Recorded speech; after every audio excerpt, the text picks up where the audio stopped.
So today's video I'm going to be giving the Paperpot Australia tilther that Curly sent over a try. I've also got the one from Johnny's. These are 18-volt drill powered tilthers. This one actually comes with different attachments, but I think they're changing the mechanism on that currently. So we're going to give it a test and see what we think of this.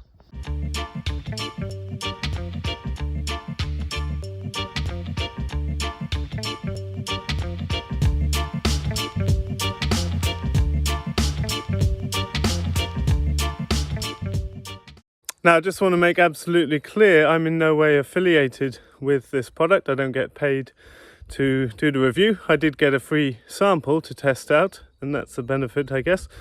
But I'm up for reviewing tools that I would use on the farm, and I'll do so honestly and openly, and I'll say what I like, what I don't like about it, and I'm not here to try and sell things. And as a disclosure, I don't actually sell any tools anymore. We basically had to pack that in because I'm just far too busy as it is.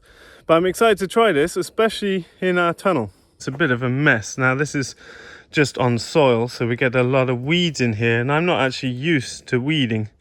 So I'm going to go through here today and just clean it out. These were support posts that we had in for snow load while we were away, but it didn't really snow this year. But we've got all our nursery stock over here on this side, and I want to get these 5 beds into production. So it's a good time to test the tilther because this ground is heavy clay and it's quite tough and compacted. So first process is going to be digging out some of the grasses. You see it's couch grass and sedges. It's very wet in this tunnel.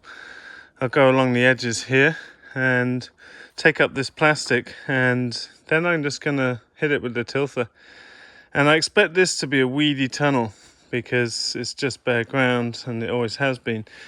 And that's the thing with tillage, you wake up weed seeds. But I'd like to get in a mesclun crop, some mustard greens, some salads of different kinds, baby leaves, spinach, to get some early crops for the year. So let's get into that. For spot weeding like this, I like to use a Korean hoe. These are very superficially rooted grasses that I'll just go through and pick out before I till this over. It's quick work with a tool like this, and the sharp point really helps. I'm super glad we don't have to do all this kind of weeding on our main plots, and it's a choice. If you do tilling on a big scale, you're going to spend a lot of time weeding, and better things to do in life.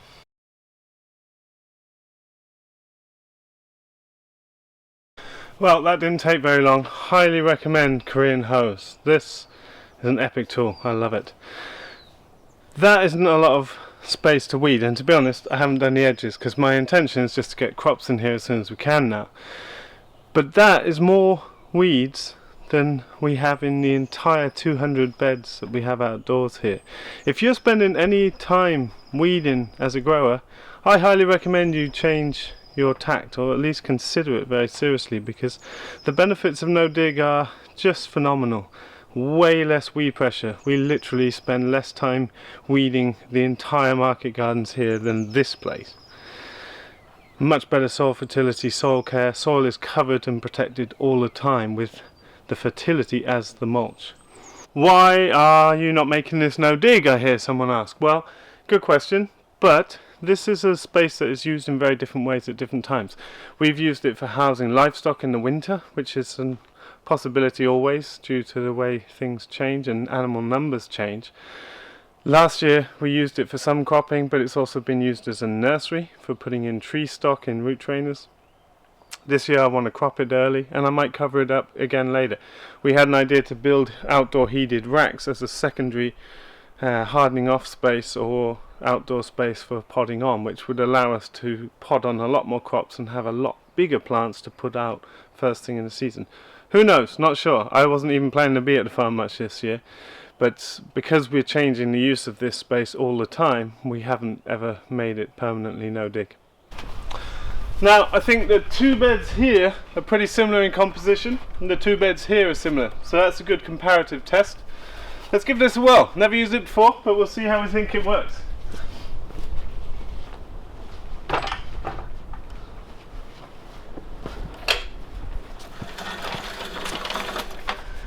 It's important with these tools that your drill setting is on number 1, the slower, more torquey aspect of the drill. because there's a lot of power needed to turn over heavy soil.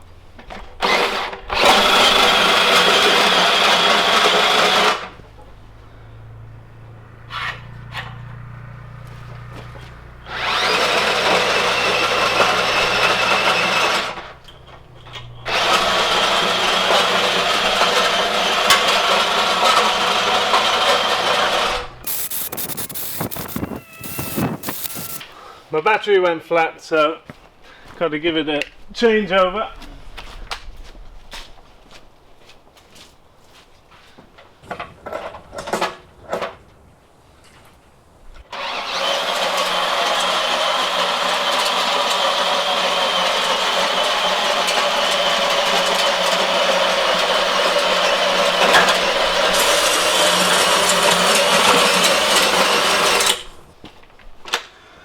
So on first glimpse it seems to be working great. Now, to give it benefit of the doubt, I think the other tilther will suffer because this is such heavy wet clay that's just been walked on a lot. It's going to need a couple of passes over, but that's fine. I would expect that with any small scale tilther like this. Like any tilther, it's pulling away from you, so you've got to learn how to keep it in the place for the length of time you want. But there's nothing wrong with just going over with a couple of passes. So we'll go over that again. I like that you can move this handle very easily. You can also adjust quickly the angle of the handle to the tool to allow you to work from the edge of the path. That's a great touch, and we'll put that into effect now. When you hear it stop like that, it's basically when it hits a rock or something like that. It just doesn't have the power to turn anymore, so it just stops. You can just lift it up or move it back slightly, remove the rock, and away you go.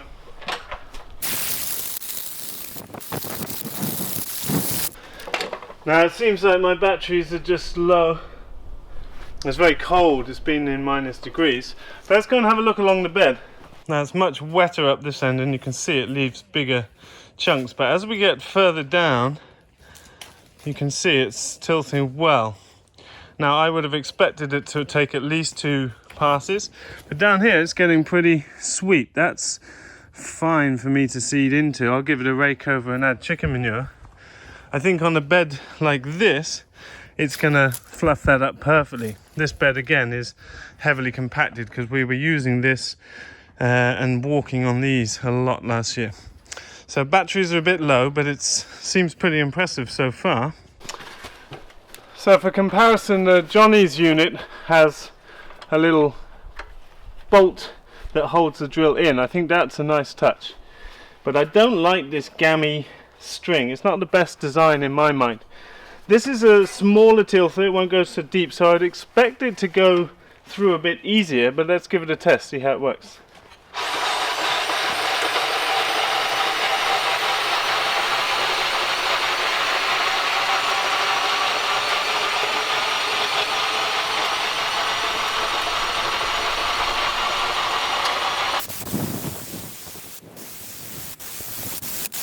Well, it seems like both of them struggle with the really wet bit here that's really heavily compacted, but I think actually what I'm seeing from the Johnny's model is that the actual tooth design is more optimal in my mind.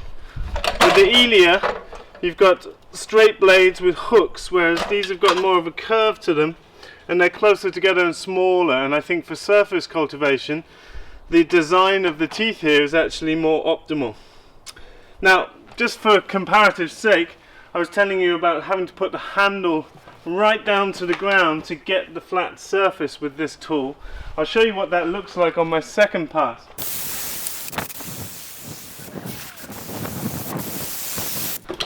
So in my mind that does leave a nicer flat surface, but you do have to hold it a little bit low. It'd be really nice if the Johnny's tool had adjustable angled handles, that would help.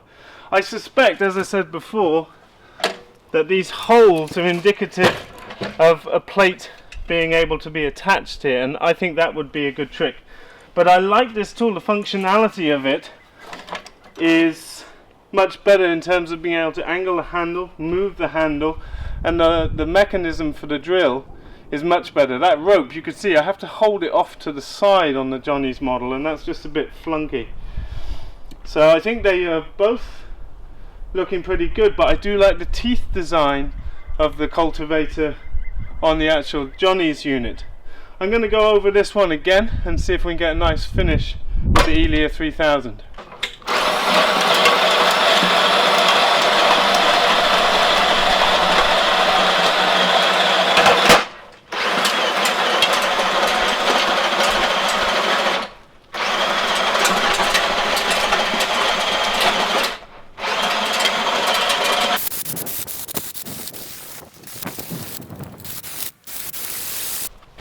Okay, so after the third pass, I'm really happy with that. It does a very neat job.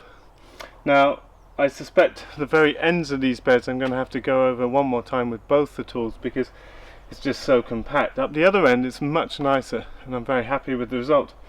It seems to work great, and with a flattening plate on the back and possibly a slight arc in the tines, I think this tool is up to the job. It seems very well built, robust, and it's way more easy to handle with that wheel for moving it around, as well as the mechanism for engaging it. It's much comfier to use in my mind. I'm going to get on with the other beds now.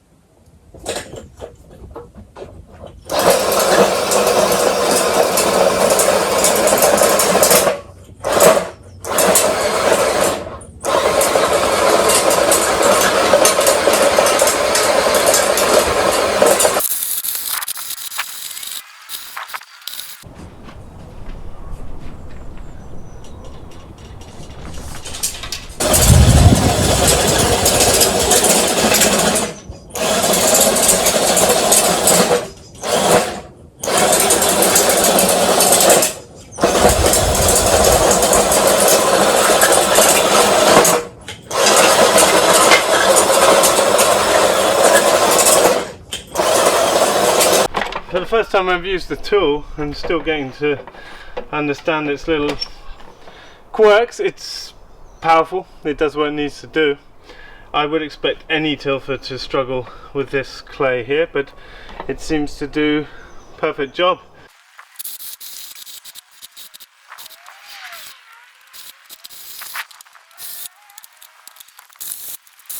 One thing that's having problems with there is that this handle, the quick hand coupling that changes the angle of the handle, seems to vibrate loose, and it's a bit of an issue because you can't do it up much tighter.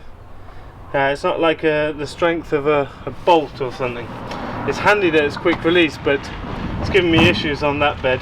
I'm going to take the drill off and tighten it up and try that again, because that's a bit of feedback that could be useful for any adaptations that happen in future models. I want it slightly offset so I can work on the pathway, but it's basically impossible to get this tighter, and I think the vibrations are such that it just works itself loose. What I'm going to go do is take that to the workshop, see if I can change that up a bit. Okay, tightened up the bolt there, and it occurred to me that I might not be using this correctly, and the back wheel is not just for transporting it around, but to measure the depth. So I'm going to just test that out, see what we think of that.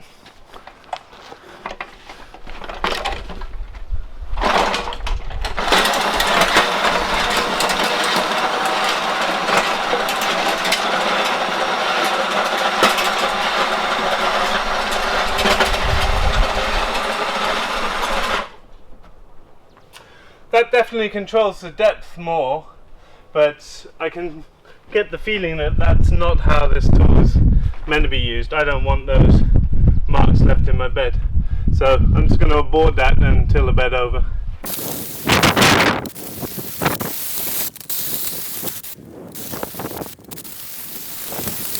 So now I've fixed that handle up, I'm much happier. I'm going to go over this bed again, but I can really feel a lot more power going straight into the ground. And it's an aggressive tool. It definitely tills a couple of inches if you want it to. I suspect you could use the wheels to limit the depth, but it feels aggressive and on point, and now the handle's secure, it's a lot more controllable. And yeah, I'm definitely getting happier with the tool as I go on. It's really got the power, and this is pretty good for considering how this soil started out. Even if it takes 3 passes over a bed, not a big deal. We'll test it outside in a minute, and it'll be first time that it gets that ready for the 6-row seeder. I'm going to go over the ends of these 2 beds again because they're so wet, and then we'll try it on the drier, mulchier bed over here.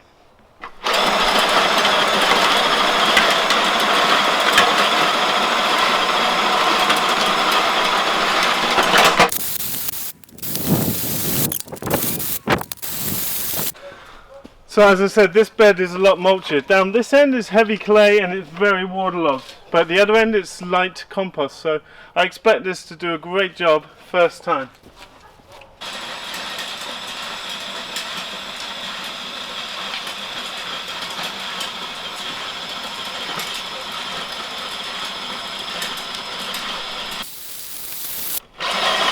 This is where it starts getting harder again, but it's done a fantastic job up there.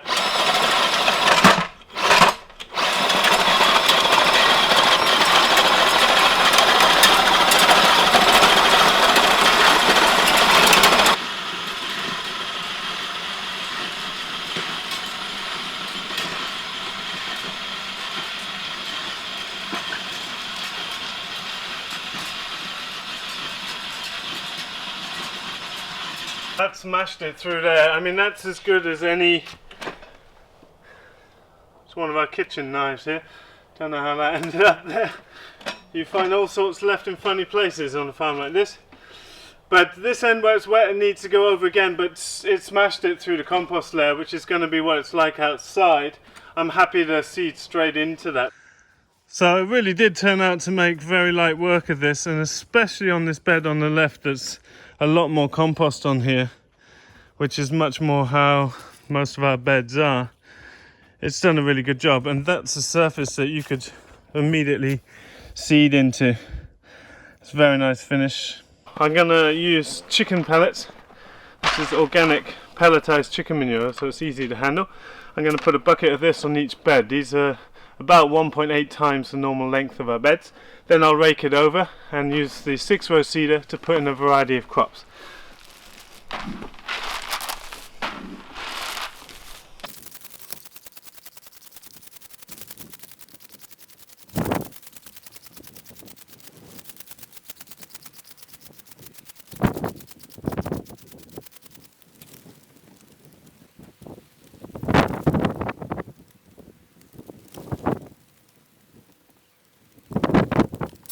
So chicken manure down, and I've raked this over just to help get some of that manure in. It breaks up very easily when it's irrigated, but very happy. That machine has made the bed flip very easeful. Time to get 6-row seeder out. So radish, we're doing alternate rows, so 6 rows per bed, and I'm doing about 12 grams in each hopper. That will go forwards and backwards. Couple tops, and they're going to be taken young, so they're still small. Mesclun mix, that's baby lettuce mix. That's a 12-row on a bed. We just use a little micro scale to weigh out what should be in the bed, and if the brushes on this tool are not dropping as they should, you can just pass over the bed again. That's how we roll. Next up is spinach, has baby leaf.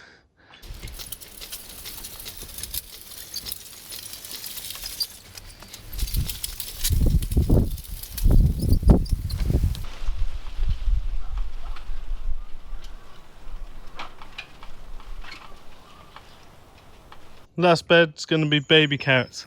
We'll do 12 rows. We can always thin them out, and then we will have a bigger harvest later on. Okay, all seeded up. That's nice for a couple of hours work. And what I want to do is take an airbrush to this, just clean it up and get it all ready for the next use.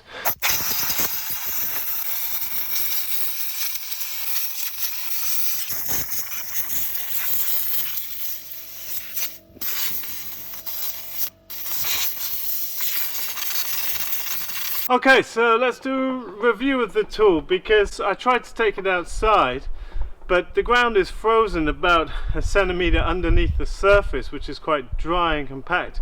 We've had a lot of these windy, sunny days, but it's actually really cold still, it's -4, -5 at night time. So I can't actually test this outside right now. That's fine, because I don't actually have any more planting to do till later next week. And so we'll test it again on the mulch beds, because I think this will do just as good a job as this tool. Now, I don't know anything about the pricing of this tool, I haven't actually seen that. But what I would say is that I think there are some pros to both tools, and this tool has the added benefit that it's got these other attachments. Now, I do know that the way that these are interchangeable, the actual precise mechanism may be changed in later models, but it's very simple to turn these over. This is actually a hiller attachment that I would personally never use here, and this is a mulching attachment for putting things under, which again I would never use here, so I'm not going to bother reviewing these because I don't have anything to hill or mulch. But as far as the tiller goes, this is definitely a great bit of kit. I've been really impressed. It made pretty light work of some pretty horrible soil here, just wet, soppy, waterlogged clay. And as you saw, it made really light work of the light mulchy bed. The things I like about this tool are the fact that you can adjust the handle. The wheel certainly seems useful for moving it around, although to be fair, this is a heavier unit than the tilther that comes from Johnny's. I like that the handle is adjustable at the top, and I especially like the mechanism for powering the drill. I think that's a big advancement on the rope version from Johnny's. The down points, as far as I see, are pretty simple things. I think the tilther could actually be a better dynamic in the soil by curving out the blades somewhat, as you see here. It's not a big deal, it gets the job done, but I think this will get the job done slightly quicker, more effectively. And I would like to see an adjustable back plate here that can really help to shape the bed so that you wouldn't even need to run a rake over necessarily. And I'm not saying you would always, it's just I like to have the beds dead level because it helps with using the seeders. The only other thing I would add is some mechanism for really holding the drill solid, like a little Velcro strap or something that just holds the drill down. On the Johnny's version, they have a rubber pad that it kicks up against, and that's useful. I think, to be fair, the Johnny's frame is a bit more robust, it's aluminium, but in terms of the drive gear and the overall build, I think they're very similar, and the Ellia 3000 actually has a thicker metal jacket. Now, I have heard of people having these split out, the Johnny's version, when they've hit rocks and it's been chucked up into the mechanism, and so you get a much thicker, stronger case on the Ellia 3000. The down points of this one, as I said, are the string mechanism. I just don't think it's brilliant. It works, but it could be better.